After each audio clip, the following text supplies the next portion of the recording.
વાત કરીએ હવે રાજકોટની, તો રાજકોટના વિંછિયા તાલુકાના જનડા અને કંધેવાળિયા રોડ વચ્ચે માત્ર 2 વર્ષ પહેલા કરોડોના ખર્ચે બનેલા પુલમાં મસમોટો ભૂવો પડતા તંત્રની પોલ ખુલ્લી પડી છે। પુલની નબળી કામગીરીને લઈને સ્થાનિકોમાં તંત્ર સામે ભારે આક્રોશ ફાટી નીકળ્યો છે। ગ્રામજનોનો આક્ષેપ છે કે પુલના નિર્માણ સમયથી જ ગુણવત્તા બાબતે સવાલો ઉઠ્યા હતા, પરંતુ જવાબદાર વિભાગે આંખ આડા કાન કર્યા હતા। હાલ આ માર્ગ વાહન ચાલકો માટે અકસ્માતનું મોટું જોખમ બની ગયો છે। આ મામલે આરબી વિભાગના અધિકારી ઝાલા સાહેબને ટેલિફોનિક વાતચીતમાં જણાવ્યું હતું કે વિભાગને રજૂઆત મળી ચૂકી છે। તેમણે તાત્કાલિક રિપેરિંગ માટે આદેશ આપી દીધા હોવાનું અને ટૂંક સમયમાં જ સમારકામ શરૂ થશે તેવી ખાતરી આપી છે।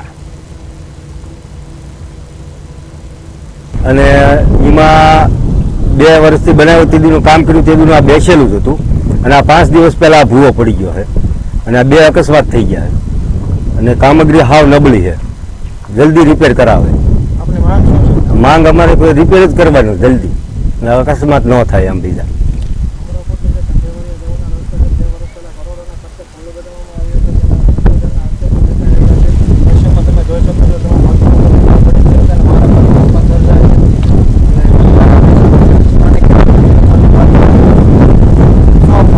રમેશભાઈ સાથે આ ભૂવો આપણે 2 વર્ષથી આ પુલ બનાવ્યો અને એમાં 2 વર્ષથી બનાવ્યું તેદીનું કામ કર્યું તેદીનું આ બેસેલું જ હતું અને આ 5 દિવસ પહેલા આ ભૂવો પડી ગયો છે અને આ 2 અકસ્માત થઈ ગયા છે અને કામગીરી હાવ નબળી છે।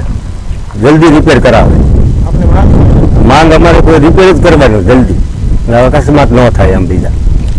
અને આગળ જે આપણે ખેડૂતોની માંગ છે કે વારંવાર અકસ્માત થશે કે તેના લીધે ભૂવો રિપેર કરવામાં આવે, પુલ બનાવવામાં આવે, કિશન પ્રજાપતિ